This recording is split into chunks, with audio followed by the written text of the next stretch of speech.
없습니다. 오직 주님만 바라보게 되는 은혜가 우리 가운데 있기를 간절히 소망합니다. 눈을 감아도 예수 그리스도의 은혜가 내 마음을 사로잡을 수 있는 자리까지 나아가게 되기를 간절히 바랍니다. 어떠한 직분, 어떠한 봉사의 내용, 어떠한 상황 속에서도, 어떠한 직장과 환경 속에서도 이걸 뛰어넘을 수는 없어요. 그걸 뛰어넘는 순간 우리는 방향을 잃은 겁니다. 오직 예수, 오직 주님. 옆 사람과 한 번 더 인사합시다. 오직 예수님이십니다. 오직 예수님이십니다. 네. 그 주님과 함께 살아가는 삶의 뜨거움이 우리 가운데 식어지지 않기를 간절히 사모하고 바랍니다. 오늘 다시 추석도 끝났고 이제 다시 요한계시록으로 다시 돌아왔습니다. 지난주에 원래 이번 주하고 설교를 해서 다음 주에 이렇게 5장을 마칠까 했는데 지난주에 너무 이제 우리 성도님들이 안 계셔서 이 귀한 요한계시록을 그냥 한 강해라도 그냥 지나갈 수 없다라는 결정으로 이제 오늘과 원래 지난주와 오늘이 이제 한 설교로 묶였고 다음 주에 찬양 예배 설교로 하나를 또 풀겠습니다. 오늘 이 본문의 말씀을 가지고 함께 은혜를 나누려고 합니다. 네, 얘도 추석이 지났으니까 먼저 지난 시간을 좀 요약해 드리겠어요. 2장, 3장, 1장은 다 아시잖아요. 요한이 주의 날에 성령에 감동되어 밤모섬에 갇혀있는 그곳에서 주님을 만나는 장면. 2장과 3장은 그 만난 주님께서 7 교회를 향해서 이러한 메시지를 전하라는 것과 또 그 7 교회의 내용들이 곧 이 지상의 교회들이 어떠한 모습을 가지고 있는지를 우리에게 보여주고 있는 것이고 그 교회를 향한 주님의 뜻은 무엇인지를 보여주는 내용이 바로 계시록 2장과 3장의 내용입니다. 그리고 이제 4장과 5장은 갑자기 요한이 이제 성령에 사로잡혀서 하늘의 광경을 보게 됩니다. 이 땅의 교회, 핍박받는 교회, 쓰러져서 죽어가는 교회, 로마의 압제 아래서 처절하게 응징당하는 교회, 사단의 박해 속에서 동료를 잃어야 되고 모든 걸 빼앗겨야만 하는 그런 현실 속에 있는 교회가 아닌 하늘의 영광스러운 교회와 그 영광스러운 교회에서 펼쳐지는 예배의 모습을 4장과 5장을 통해서 보여주고 있다라는 거예요. 이제 4장의 내용을 우리가 살펴봤는데 그 4장은 어떤 내용이냐면 하나님의 보좌와 그 보좌를 둘러싸서 24장로가 보좌에 다 앉아 있는 거, 금면류관을 쓰고 앉아 있는 모습이 있는 겁니다. 그리고 그 앞에 네 생물이 이 날개에 이렇게 눈들이 그 안팎에 가득한 날개 눈들을 가지고 있는 이 네 생물이 각종 형상의 모습을 가지고 이렇게 딱 앞에 네 마리가 있는 거죠. 말이라고 표현해야 되나? 네 생물이 있는 겁니다. 천사들이. 그리고 이제 그들이 함께 입을 모아서 찬양합니다. 감사를 드리고 영광을 돌리는 이 하늘교회의 예배 장면을 보여주면서 야, 이게 누가 이제 이걸 그림으로 그렸더니 이런 모습이더라. 가운데 보좌가 있고 24장로들이 쫙 무슨 살벌하죠. 날개를 이렇게 가리고 있는 사람이 가는 네 종류, 네 생물을 말하는 것. 또 어떤 사람은 이렇게도 그려놨어요. 저도 그릴까 하다가 이렇게 그려졌습니다. 그러니까 결국 이 땅의 교회는 하늘의 영광을 사실 모르고 있는 거지. 하늘의 영광을 우리가 다 가지고 있는 겁니다. 우리가 비록 이 반지하가 아닌 우린 진짜 지하에 있는 교회에 있지만 여러분 우리 무지개 공동체 안에 진정한 하나님의 교회가 세워진다면 이 공동체 안에 하나님의 교회가 세워진다면 여러분 하늘의 영광이 가득한 하나님이 받으시기에 합당한 예배가 울려 퍼진다면 바로 하늘의 그 영광이 우리 교회 안에 또 이곳에 우리 가운데 임재해 있다는 것이죠. 여러분 이게 느껴지는 만큼 예배의 간절함도 생깁니다. 그리고 절실함도 생깁니다. 최선을 다한 찬양을 한 곡을 불러도 내가 오늘 이 찬양을 부르고 죽을 거다. 이런 고백이 있어야 되죠. 여러분 그렇지 않게도 부를 수도 있습니다. 한 옥타브 내려가지고 라라라라라 이렇게 부를 수도 있습니다. 근데 제가 말씀드리잖아요. 여러분 조용필의 노래를 한번 들어보시면 노래 하나를 부르는데 저 사람 부를 때 죽겠다 그래. 죽겠다 그런 생각이 들 정도. 진짜 막 처절하게. 근데 어떻게 보면 우리들의 삶의 윤택함이라는 것, 또 어떤 넉넉함, 때로는 절실하지 않은 삶이 우리에게 있을 때는 우리가 예배도 그렇고 또 찬양도 그렇고 그렇게 드릴 수 있습니다. 물론 외적인 걸 말하는 게 아니에요, 여러분. 내적인 내 안에서의 간절함. 그게 이 땅의 교회 안에서의 드려지는 예배가 아닌 이곳에 하나님이 계신 주님의 보좌에 우리가 함께 둘러 있다라고 생각하는 마음으로 하나님을 바라본다면 여러분 그것이 카타콤과 같은 동굴이라고 해도 아무도 찾아오지 않는 산속 오두막이라고 해도 그곳에 하나님의 나라가 펼쳐지는 거야. 그곳에 하나님의 통치 가운데 우리 안에 평강과 기쁨이 나를 사로잡게 되는 것입니다. 그래서 여러분 동일하게 예배하는 우리가 성령에 사로잡혀서 주님의 공적인 삶, 그래 내가 이제 예수님 만나고 나서 내게 주어진 삶을, 내게 주어진 인생의 길을 걸어가리라. 나는 가리라 그런 마음으로 사는 겁니다. 다른 사람이 알아주지도 않아요. 누가 날 알아줍니까? 세상에, 요즘 세상에 유명인이나 알아주지. 우리가 어디 간다고 어이구 오셨습니까? 이런 사람이 어디 있어요? 예? 백화점엔 그러지, 가게에서는 그러죠. 예? 그래야 벌어먹고 사니까. 그러나 그렇지 않단 말이죠. 그러나 누가 나를 알아주지 않더라도 내가 있는 현장에 예배의 자리고, 주여 나의 예배를 받으시옵소서, 나의 찬양을 받으시옵소서, 내가 지금 살아가는 이 삶이 당신 앞에 있사오니 나를 붙들어 주옵소서. 그런 마음으로 우리가 살아가야 된다라고 하는 걸 우리 하늘교회를 바라보면서, 이 땅의 교회뿐 아니라 이 땅의 교회에 감춰진 하늘의 교회를 바라보면서 살면 좋겠다라고 말씀을 드렸어요. 이제 5장부터는 그 보좌 중심에 계시는 주님께 더 집중하고 있어요. 그러니까 요한이 이제 그 전체 풍경을 봤다면 이제 보좌에 집중하고 보좌에 어떤 일이 일어나는가, 그 보좌에 계신 이가 어떤 일을 행하시는가, 그가 누구신가에 더 집중하고 있는 모습을 이제 보이고 있습니다. 제 설교가 조금 더 들어오기 원하시는 분들은 요한계시록을 자주 읽으세요. 그냥 한번 읽었다 빠지고 내가 내 평생 요한계시록 이번에 100번 읽어보겠다 생각하고 한번 읽어보세요. 그러면 여러분 제 설교가 조금 더 귀에 들어오게 될 것입니다. 자, 그 내용은 요한이 보좌에 계신 분을 바라보면서 시작되는 게 오늘 1절이에요. 1절 읽습니다. 시작. 내가 봄에 보좌에 앉으신 이의 오른손에 두루마리가 있으니 안팎으로 썼고 7인으로 봉하였더라. 두루마리가 있어요. 봉인된 두루마리에 관한 이야기를 시작하겠습니다. 요한이 바라본 이 두루마리는 당시에 이제 보면 파피루스라고 해서 이게 나일강 하류에서 자라는 이 갈대의 그 꼬갱이라 그러네. 그 속을 이렇게 쪄가지고 그걸로 넓게 펴가지고 그걸 가공해가지고 이렇게 종이 같은 걸 만든 겁니다. 그래서 뭐 우리식으로 말하면 뭐 대나무 같은 그런 빳빳한 그런 갱지 같은 건데요.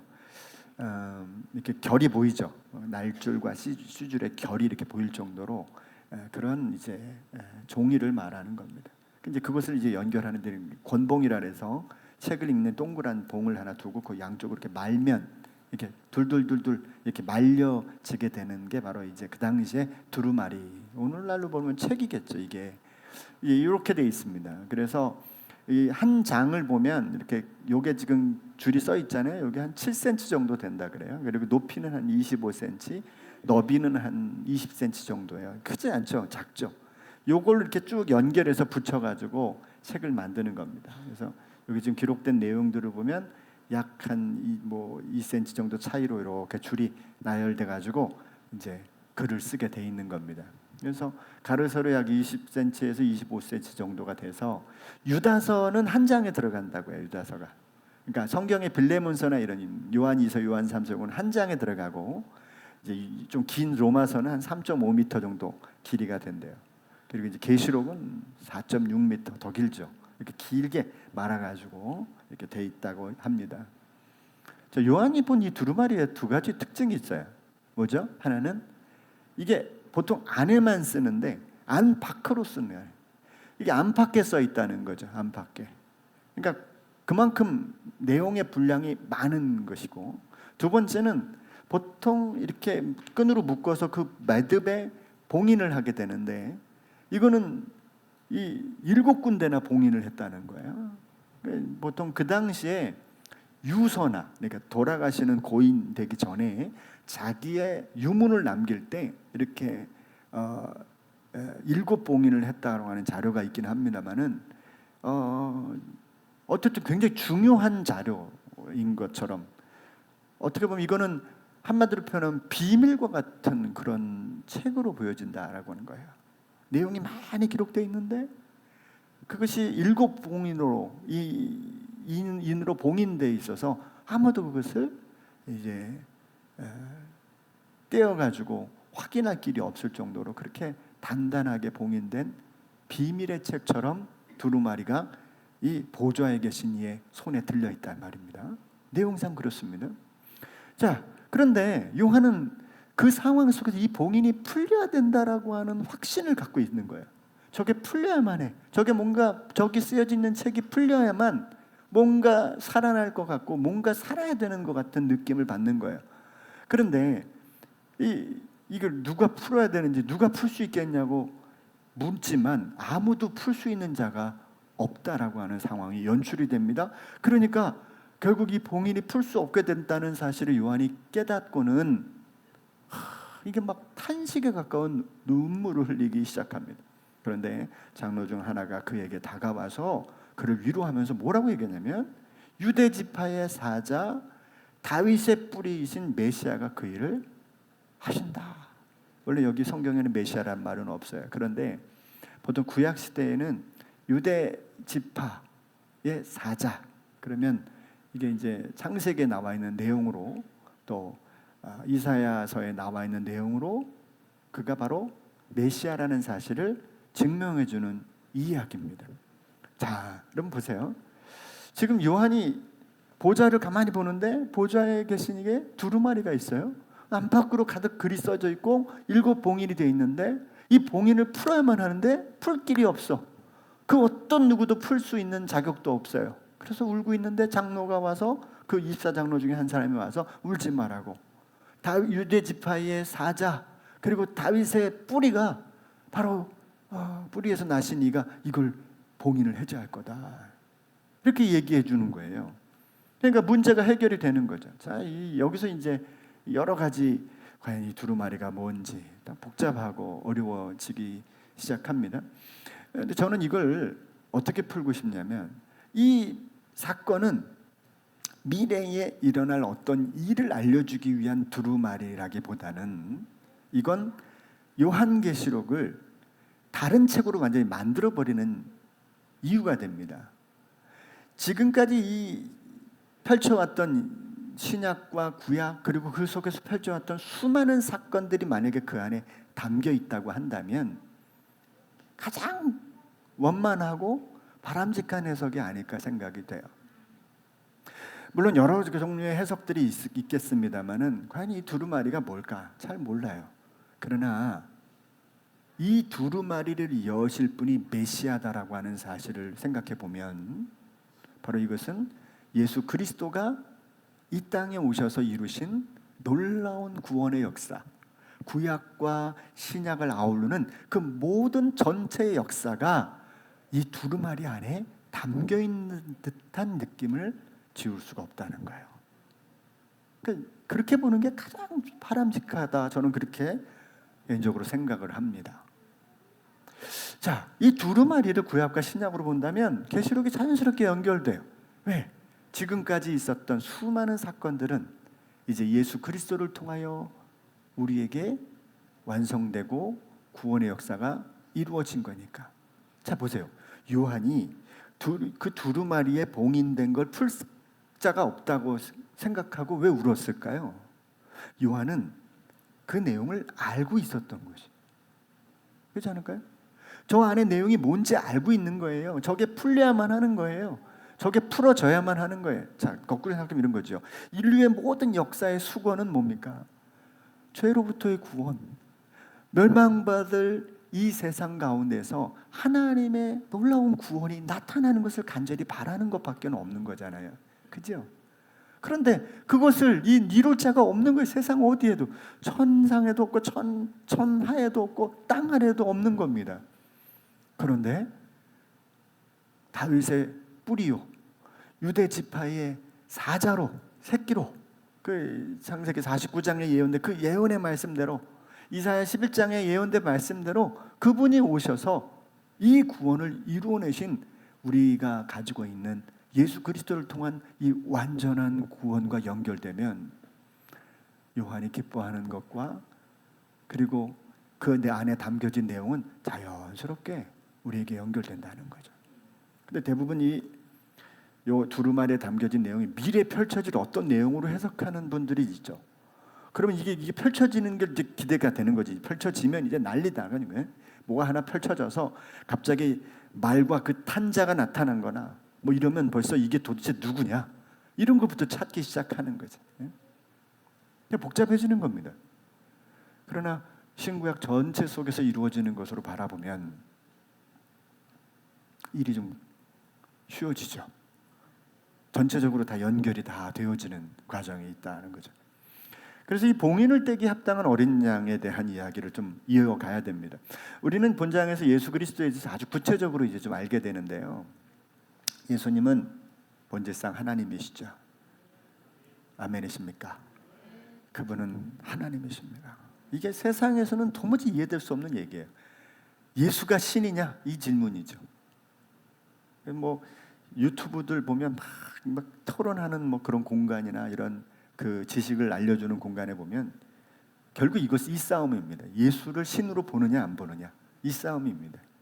근데 저와 여러분들은 예수님을 신으로 보는 게 아니라 믿는 거죠. 믿으니까 보이는 거고. 그분은 모든 역사의 중심이십니다. 구약에 예언된 메시아이시고요. 좀 전에 유대 지파의 사자. 그리고 여기 이사야 11장에는 원래 이새의 뿌리라 그래요. 이사야 49장 9절에 보면 유다는 사자 새끼로다 그렇게 얘기해요. 또 이사야 11장 1절은 이새의 줄기라는데 사실 이새는 누구의 아버지예요? 다윗의 아버지거든요. 그래서 다윗의 뿌리 이렇게 해석해 볼 수가 있는 거죠. 줄기에서 한 싹이 나면 그 뿌리에서 그러니까 이제 우리는 이걸 메시아 언어, 메시아를 가리키는 구절로 이렇게 보고 있는 겁니다. 그런데 이 메시아는 군주로서의 메시아고 다윗을 메시아로 다윗과 같은 메시아를 꿈꾼다는 건 그가 오시면 로마를 짓밟고 정복하고 새로운 메시아의 왕국을 건설하는 그것으로만 생각하게 되는 겁니다. 그런데 그 다음 절에 보니까 이 어린 양으로 예수님이 등장하고 있다는 사실입니다. 이것은 구약으로 유대인들이 생각했던 메시아가 아니라 이 땅에 초림하셔서 우리를 위해서 십자가에 달려 돌아가시고 우리를 구원해 주신 그 어린 양으로서의 예수님의 모습으로 하늘에서도 등장하고 계신다는 사실이에요. 그러니까 여러분 이번에 우리의 시간 개념으로는 이렇게 진행해 나가니까 예수님이 이 땅에 오셔서 그죠? 이 땅에 하늘 보좌에서 이 땅에 오셔서 사람이 되어 33년간을 계시다가 십자가에 죽으시고 부활하시고 승천하신 걸로 생각하지만 하나님의 시간 속에서 보면 이게 먼저 우선될 수도 있는 겁니다. 그분이 어린 양으로 심지어 전에 죽은 것 같이 보였다 이렇게 표현하잖아요. 그러니까 그 어린 양이 그 보좌 앞에 계신 그 어린 양이 바로 유대 지파의 사자 새끼로 또 다윗의 뿌리로 오신 그 메시아 그가 우리를 위해서 십자가에서 죽으신 그 어린 양 예수 그리스도라는 사실을 다시 한번 보여주고 분명하게 드러내고 있다는 겁니다. 바울은 에베소 교회에게 이렇게 편지하죠. 이 복음을 위하여 그의 능력이 역사하시는 대로 내게 주신 하나님의 은혜의 선물을 따라 내가 일꾼이 되었다. 그가 왜 일꾼이 되었고 왜 그가 복음의 사역자가 됐는지를 이렇게 표현하고 있어요. 모든 성도 중에 지극히 작은 자보다 더 작은 나에게 이 은혜를 주신 것은 측량할 수 없는 그리스도의 풍성함을 이방인에게 전하게 하려고, 측량할 수 없는 그리스도의 풍성함을 온 땅에 전하게 하시려고 자기를 주님께서 불러주시고 일꾼으로 삼아 주셨다는 거예요. 근데 자기가 전하는 건 도대체 뭐냐는 거죠. 영원부터 만물을 창조하신 하나님의 속에 감추어졌던 비밀의 경륜이 어떠한 것을 드러내게 하려 함이니라. 그러니까 자기가 사역자가 된 건 뭐예요? 마치 그 비밀처럼 두루마리처럼 7 봉인이 탁 돼서 아무도 볼 수 없는 그것을 예수 그리스도가, 어린 양 대신 예수 그리스도가 그걸 뗄 수 있다라고 하는 그걸 자격을 가지고 그것을 가지고 받으시는 것처럼, 마치 거꾸로 역시간을 거슬러 돌아서 예수 그리스도가 이 땅에 오심으로 구약과 신약의 모든 역사의 중심이 되어주시고 구약에 예언한 그 구원의 완성을 이 땅 가운데 오셔서 이루어내셨다는 사실과 연결되잖아요. 이 영혼부터 감추어진 이 비밀을 바로 사도 바울은 증거하고 전달하기 위해서 자기가 일꾼이 되었다고 얘기하는 거예요. 에베소 3장 10절 다 같이 읽어볼까요? 왜냐하면 이제 교회로 말미암아 하늘에 있는 통치자들과 권세들에게 하나님의 각종 지혜를 알게 하려 하심이니. 아무도 모르는 거예요. 예수님이 이 땅에 십자가를 지고 죽으심으로 우리를 대속하시고 인류를 구원하고 온 세상 온 피조물을 구원해낼 줄은 하늘에 있는 통치자들, 권세자들, 어떤 천사들, 어떤 사단의 권세자들도 알지 못한 비밀이었던 거예요. 누구도 풀 수 없었지. 그러니 풀 수도 읽을 수도 없었던 거죠. 근데 그 어린 양이 두루마리의 봉인을 떼는 자격을 가지고 있는 것처럼, 그것을 떼시는 것처럼 예수 그리스도가 이 땅에 오셔서 그 일을 완성해 내셨다는 사실을 보여주고 있는 거죠. 에베소 3장 11절 시작. 곧 영원부터 우리 주 그리스도 예수 안에서 예정하신 뜻대로 하신 것이라. 네, 예수님 안에서 그 모든 구원이 완성되셨고 그것이 다 이루어지고 나타나게 됐다는 것이죠. 바로 이 축소판이 지금 보좌로부터 앉아 계신 이에게 두루마리를 취하는 어린 양의 모습을 가진 예수 그리스도의 모습을 상징하고 있는 것으로 보여집니다. 그러므로 6장부터 나오는 이제 봉인을 떼는 장면부터도 미래의 어떤 사건을 말하는 게 아니라 인류 역사 안에, 구약과 신약 안에 펼쳐진 모든 역사 속 역사를 아우르는 사건들, 마치 7 교회가 미래에 있을 어떤 교회의 모습을 가리는 게 아니라 이 땅의 교회들의 실존을 보여주는 것처럼 이 땅에 나타나는 그 수많은 사건들이 어떻게 이루어져 왔고 어떻게 이루어져 갈 것인가에 대한 이야기들을 하고 있는 것으로 보는 것이 가장 해석이 용이한 것처럼 보여집니다. 성경의 역사와 인류 역사 속에서 등장하는 수많은 사실과 사건을 의미한다고 생각이 됩니다. 놀랍게도 하나님은 이 위대한 역사를 그의 십자가를 통해서 이루셨다는 것이고, 그것이 우리가 복음을 믿고 또 누군가에게 전해야 되는 이유인 거예요. 참 이게 신기한 이야기입니다. 알 길이 없는 거죠. 세상은. 여기까지는 그러니까 교회를 다니는 사람, 예전에 다녀본 분들도 조금 알 수 있지만 사실 이런 깊이까지 알기는 되게 어려워요. 그냥 교회 다니면 천국 간다, 이 정도만 알지. 그죠? 요한은 그 어린 양이신 주님께서 보좌에 계신 분에게 두루마리를 받는 장면을 보게 되는데, 마치 하늘 보좌를 버리고 이 땅에 오시는 출정식을 저는 보는 것 같아요. 시간을 거꾸로 돌리는 느낌. 계시록 5장 6절, 내가 또 보니 보좌와 네 생물과 장로들 사이에 한 어린 양이 서 있는데 일찍이 죽임을 당한 것 같더라. 그에게 7 뿔과 7 눈이 있으니 이 눈들은 온 땅에 보내심을 받은 하나님의 7 영이더라. 지금 예수님이 어디에 위치하고 계십니까? 보좌와 네 생물과 장로들 사이야. 그러니까 보좌에 네 생물이 있고 그 다음에 그 뒤에 장로들이 있으면 그 중간에 어린 양이 놓여져 있는 거예요. 보좌, 네 생물, 어린 양, 우리. 그죠? 그런데 그 다음 절에는 어떻게 나와 있어요? 그에게 일곱 뿔과 일곱 눈이 있는데 이 눈들은 온 땅에 보내신 분은 하나님의 일곱 영이니까 이건 뭐예요? 온 세상의 중심에 계시는 거죠. 위치상은 하나님으로부터 그것을 받는 위치에 있지만, 그러나 따지고 보면 온 세상의 중심에 예수님이 딱 좌정하고 온 인류의 역사를 움직여 가시며 인류의 구원을 좌지우지하고 계시는 모습처럼 느껴지지 않습니까? 저만 그래요? 네. 저만 지금 혼자 막 달려가고 있는 느낌인데. 요한계시록 5장 7절 읽습니다. 시작. 그 어린 양이 나와서 보좌에 앉으신 이의 오른손에서 두루마리를 취하시니라. 요한 사도는 요한일서 1장 29절에 그 어린 양을 이렇게 표현하죠. 이튿날 요한이 예수께서 자기에게 나오심을 보고 이르되 보라 세상 죄를 지고 가는 하나님의 어린 양이로다. 여러분 지금 시간이 뒤죽박죽 돼 있는 거예요. 네? 원래 이 사건이 있고 그 다음에 하늘에서 이 사건이 벌어지는 건데, 그죠? 지금 제가 거꾸로 이야기를 또 하고 있는 거고, 거꾸로 이 상황들을 요한은 알고 있죠. 그렇게 알고 있는 거예요. 요한은 다 알고 있는 거예요. 책 내용도 알고 있고, 그게 두루마리가 어떤 내용이 있다는 걸 요한이 알고 있고, 그건 반드시 그 봉인을 떼야만 세상의 구원이 나타나고 교회도 살아나는다는 사실을 그는 알고 있었던 것이죠. 보좌를 둘러싼 네 생물과 24장로들 손에는 수금과 금 대접이 담겨져 있어요.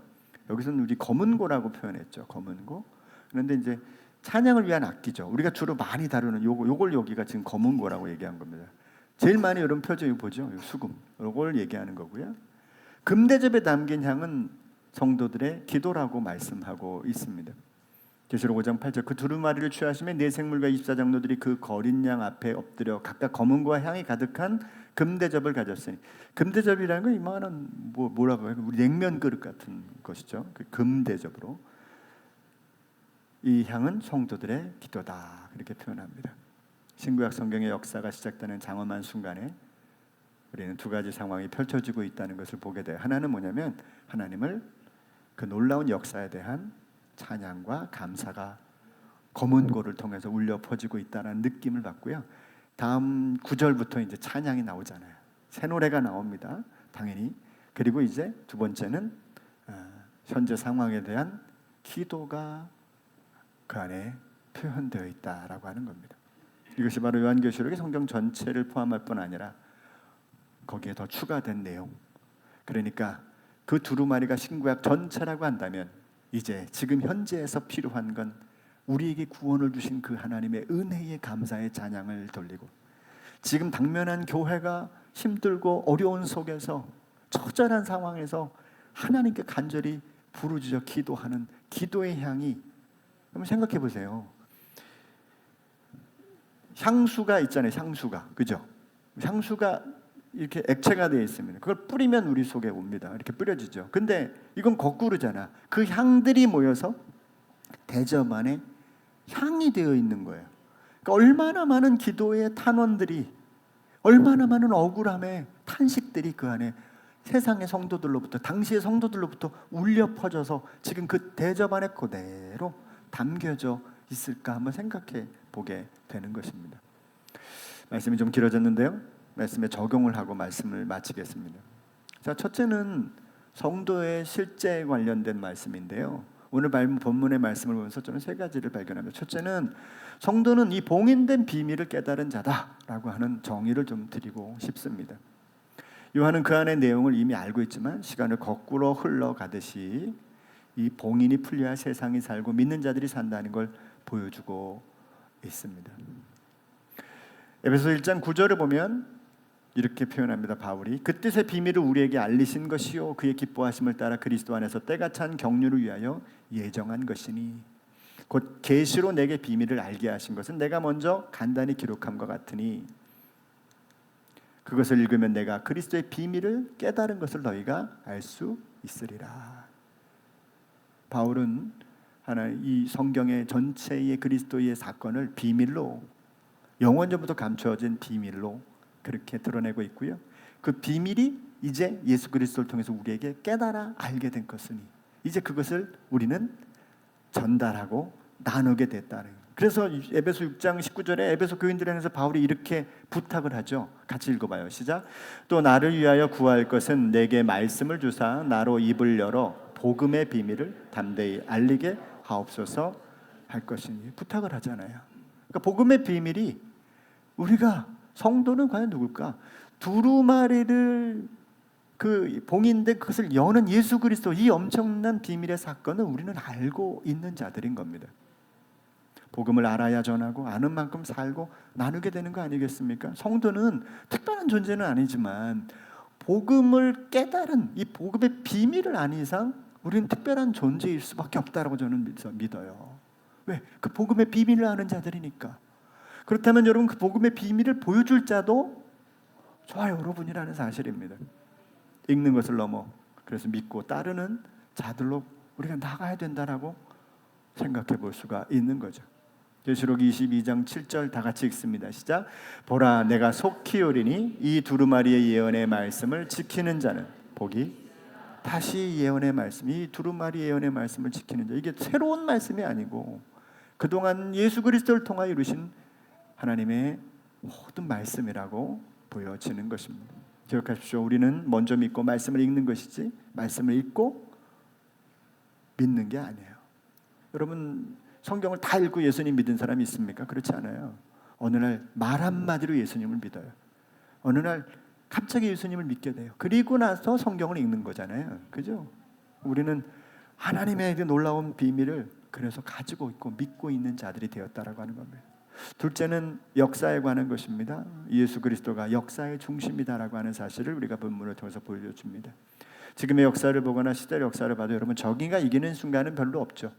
100년에 몇 번씩 역사, 이 정의가 이긴다 그래요. 정의가 거의 대부분 실패하고 거의 대부분 불의가 이깁니다. 우리들의 삶에 여러분, 불의가 다 이깁니다. 여러분 주변에 그럴 겁니다. 그래서 억울하고 원통하고 그렇지 않아요? 다 여러분이 정의가 이깁니까? 복음을 가지고 나가면 다 이깁니까? 아니죠. 다 집니다. 지게 돼 있습니다. 맨날 여기 터지고 저기 터지고. 그래서 우리는 가면 한 가지밖에 할 게 없어요. 그냥 그렇구나 해야 됩니다. 거기서 왜 그럴까 그러면요, 세상에서 우리가 살 수가 없어요. 그냥 그렇구나 하세요. 저 사람이 그러면 그렇구나 하시고, 여기서 그러면 그렇구나 하고. 오은영 작가가 그렇게, 오은영 그 교수가 그런 얘기를 했대요. 상대방이 말하면 그냥 똑같이 말하래요. 너 왜 이랬어? 내가 왜 그랬구나. 그렇게. 너 왜 지각했어? 제가 지각했군요. 이렇게. 저는 했잖아요. 물음표로 살지 말고 느낌표로 살자고. 그겁니다. 그러니까 우리는 어떤 역사를 봐도 다 불의가 이긴다고 생각하십시오. 모든 게 펼쳐지는 건 다 또 불의가 이겼구나 이렇게 생각하시면 됩니다. 정의가 이긴 게 없어요. 그런데 왜 하나님이 개입하지 않죠? 인간은 애초부터 하나님이 심판 안 하기를 작정한 이유도 태어날 때부터 악하다고 생각했기 때문에 개입도 안 하십니다. 개입해봤자 뭐 일만 나지, 그죠? 사람이 마음이 계획하는 바가 어려서부터 악하기 때문에 계획하지 않으십니다. 다만 언제까지 놔두지는 않습니다. 그때가 이 세상의 종말의 때죠. 마태복음 13장 28절에 주인이 내 원수가 이렇게 하였구나. 종들이 말하되 그러면 우리가 가서 이것을 뽑기를 원하나이까? 문제를 저희들이 해결할까요? 해결하지 마. 놔둬. 주인이 이르되 가만두라. 가라지를 뽑다가 곡식까지 뽑을까 염려하노라. 둘 다 추수 때까지 함께 자라게 두라. 추수 때에 내가 추수꾼들에게 말하기를 가라지는 먼저 거두어 불살에게 단으로 묶고 곡식은 모아 내 곡간 안에 넣으라 하리라. 때가 올 겁니다. 그때까지 우리는 억울해도 그냥 그렇구나 하고 가야 됩니다. 손해봐도 그렇구나 라고 가야 됩니다. 역사의 주인이신 그분의 때가 있기에 우리는 인내로 기다려야 될 것입니다. 마지막 세 번째, 기도는 인내의 향연이다라고 하는 것을 생각해 봅니다. 뇌생물과 24장로들의 손에 있었던 근대접에는 곧 성도들의 기도가 가득 들어 있었어요. 이 말씀이 기초가 돼요. 성도들의 중보가 또 천사나 또 어떤 그 세인트들, 그들이 이제 그들의 이름으로 기도하면 된다라고 했던 것이 이제 캐톨릭에서는 그렇게 기도하기도 하죠. 그러나 사실 우리는 다른 중보는 필요 없어요. 오직 예수님만이 우리의 중보자가 되기 때문에 그렇습니다. 예수님을 의지하고 그 이름을 믿음으로 나가면 그것이 모든 기도가 주께 상달되는 줄로 믿습니다. 다만 이렇게 기도한 건 왜 그럴 거예요? 왜 이 기도의 향이 24 장로들의 그리고 그 네 생물이 가지고 있는 금대접 안에 담겨 있을까라고 하는 거예요. 이건 시각적 효과인 거죠. 그렇게 지금까지 부르짖고 간구한 것이 결코 헛되지 않고 그것이 쌓여 있다. 그래서 저는 이런 표현을 좀 쓰고 싶어요. 여러분, 피아노를 땅 치잖아요. 그럼 바로 소리가 나지 않는데요. 피아노를 내려치는 순간 이 피아노 딱 내려치는 순간 해머가 올라가면서 이게 위로 싹 올라가 건반이 올라가면서 당겨지고 밑에 또 때려지면서 맨 뒤에 있는 해머가 줄을 땅 친다는 거예요. 그러니까 이게 내려칠 때 소리가 바로 안 나고 땡 이렇게 난다는 거예요. 저는 마치 피아노 건반과 해머 사이의 간극처럼 우리도 하나님 앞에 기도하고 간구하고 하는 일들이 있지만 그것이 바로바로 나타나지 않는다라고 하는 것이죠. 그러나 중요한 건 인류의 역사가 주님 손에 있고, 그리고 우리가 그 인류의 역사 안에 비밀을 간직한 삶이 내 안에 있다. 그리고 인내로 지금의 억울함과 불편함과 괴로움과 두려움과 절망을 끌어안고 하나님께 기도하고 나아간다면 결코 주님은 우리를 신원하시는 일을 빼지 않으시고 마침내 우리에게 승리의 길을 열어주시고 구원의 역사를 나타내실 것이라고 하는 이 귀한 진리를 마음에 품고 인내로 기다리며 나아가는 우리가 되었으면 좋겠습니다. 기도하겠습니다. 살아계신 주님 감사합니다. 우리가 살아가는 이 시대에 풀리지 않은 숙제들, 왜 우리가 이러한 일들을 경험해야 되고 겪어야 되며 우리가 이러한 고통 가운데 놓여 있게 되는지 알 길이 없습니다. 우리가 전쟁이 펼쳐지고 있는 나라에 평화를 간구하고 우리에게 나타난 수많은 문제들을 놓고 목 놓아 부르짖어 간구할 때도 얼마나 많은지 알 수 없지만, 그러나 그 어떤 것도 변화되지 않는 현실 앞에 때때로 지치고 상처 입고 쓰러질 때도 얼마나 많은지 알 수 없습니다. 그러나 요한이 그렇게 울고 있었던 때에 어린 양 되신 그 예수 그리스도가 봉인을 떼는 자격이 있다라고 하는 것을 듣고는 기뻐하며 그 울음을 멈추고 감사하는 모습으로 찬양으로 나아가는 모습을 그들이 보여주었던 것과 같이 오늘 이 시대 우리의 막막함과 두려움과 절망이 결코 우리 시대에 끝나는 것이 아니라 하나님의 나라와 그의 의 안에서 새롭게 펼쳐질 수 있음을 우리가 꿈꾸고 소망하며 달려갈 수 있는 우리의 믿음이 되게 하여 주시옵소서. 현재의 소망 가운데 우리가 머물지 않게 하여 주시고 그리스도 안에서 어린 양 안에서 이루신 그 놀라운 증거 앞에 우리의 마음과 믿음을 두어 늘 그리스도 안에서 소망을 품고 달려갈 수 있는 주의 자녀들 다 되게 하여 주시옵소서. 예수님의 이름으로 기도드렸습니다. 아멘.